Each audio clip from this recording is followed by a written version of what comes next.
ગુજરાતના માછીમારો માટે રાજ્ય સરકારે મોટી રાહતની જાહેરાત કરી છે.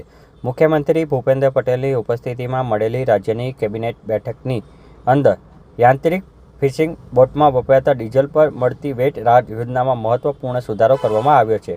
હવે બોટની 20 મીટરની લંબાઈ સમયમર્યાદા સંપૂર્ણપણે દૂર કરવામાં આવી છે, જેથી રાજ્યની તમામ યાંત્રિક ફિશિંગ બોટોને આ યોજનાનો લાભ મળશે. રાજ્યની 18,000થી વધુ બોટોને આ યોજનાનો સીધો ફાયદો થશે. પાત્ર બોટોને પ્રતિ લિટરે 15 રૂપિયા સુધીનો વેટ રાહત મળશે. જ્યારે લાભ મેળવવા માટે રિયલ ક્રાફ્ટ પોર્ટલ પર નોંધણી અને માન્ય ફિશિંગ લાયસન્સ ફરજિયાત રહેશે. સરકારનું માનવું છે કે આ નિર્ણયથી માછીમારોના ડીઝલ ખર્ચ ઘટાડો થશે અને તેમની આર્થિક સ્થિતિમાં વધુ મજબૂત બનશે. ખાસ આ અંગેની જે માહિતી જે છે તે 8 જુલાઈના બપોરે 3 વાગે પ્રવક્તા મંત્રી જીતુ વાઘાણીએ આપી હતી. આજની મંત્રીમંડળની બેઠકમાં માનનીય મુખ્યમંત્રી ભૂપેન્દ્રભાઈ પટેલે મારા વિભાગમાં એટલે ફિશરીઝ ડિપાર્ટમેન્ટનો પણ મહત્વપૂર્ણ નિર્ણય એ લીધો છે.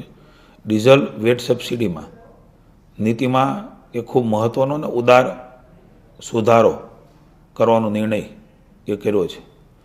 20 મીટર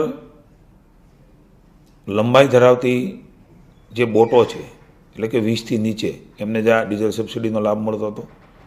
હવે પછી આ નિર્ણય થઈ હતી 20 મીટરથી વધારે લંબાઈ ધરાવતી બોટોને પણ રાજ્યભરમાં એ બોટ ધારકોને ફિશરમેનોને એમનો લાભ મળવાનો છે. ફિશિંગ બોટની નોંધણી એ રિયલ ક્રાફ્ટ પોર્ટલ પર થયેલી હોવી જોઈએ અને બોટ પાસે માન્ય ફિશિંગ લાયસન્સ પણ હોવું જોઈએ. મારી વિનંતી છે કે હજી પણ જે લોકો પાસે નથી એ લોકો આ પ્રકારની નોંધણી કરાવીથી એમને પણ એનો લાભ રાજ્યની સરકાર આપવા માગે છે.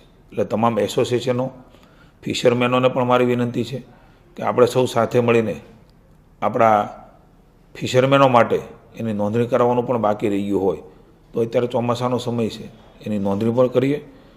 મને આનંદ છે કે આ નિર્ણયથી અનેક ફિશરમેનોને એ ડીઝલની વેટની સબસિડીનો લાભ હવેથી મળતો થશે.